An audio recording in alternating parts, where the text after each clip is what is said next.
Hello everyone, আমি বিদিশা চলে এসেছি আবার একটা নতুন মেকআপ ক্লাসের ব্লগ নিয়ে। আজকে ক্লাসে পৌঁছে দেখি পুরো ক্লাস ফাঁকা, কেউ তখন অবধি এসে পৌঁছায়নি। তো আগের দিন যেহেতু এক্সপো হয়েছিল, তো সেই এক্সপোতে কার কেমন এক্সপিরিয়েন্স হয়েছিল সেটাই ম্যাম এখানে আমাদের জিজ্ঞেস করছিলেন। তারপর শুরু হয় আমাদের হেয়ার ক্লাস। তারপরে আমি এখানে ছক এঁকে তোমাদেরকে যা বোঝানোর বলবো। প্রথমে ম্যাম আমাদের কিভাবে হেয়ারকে ধরে ক্রিম্পিং করতে হয় সেটাই করে দেখাচ্ছিলেন। তারপর ম্যাম এখানে আমাদের ডায়াগ্রামে এঁকে এঁকে কোন সেকশনটাকে কি বলা হয় সেটা এখানে বোঝাচ্ছিলেন। তারপর সেই ডায়াগ্রাম অনুযায়ী ম্যাম এখানে প্র্যাকটিক্যালি পার্টসগুলো করে করে দেখাচ্ছিলেন।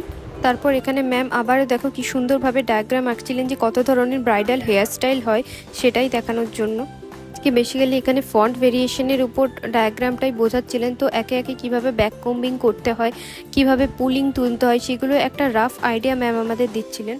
তারপর কার্লার দিয়ে কিভাবে আউট কার্লস করতে হয়, কিভাবে ইনওয়ার্ড কার্লস করতে হয়, তারপর কিভাবে কার্ল পুল করে বিভিন্ন ফ্রন্ট ভেরিয়েশন আনতে হয় সেগুলো এখানে করে দেখাচ্ছিলেন।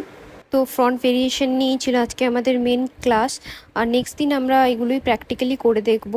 সো টাটা, দেখা হচ্ছে পরের ভিডিওতে। Stay tune for the next video.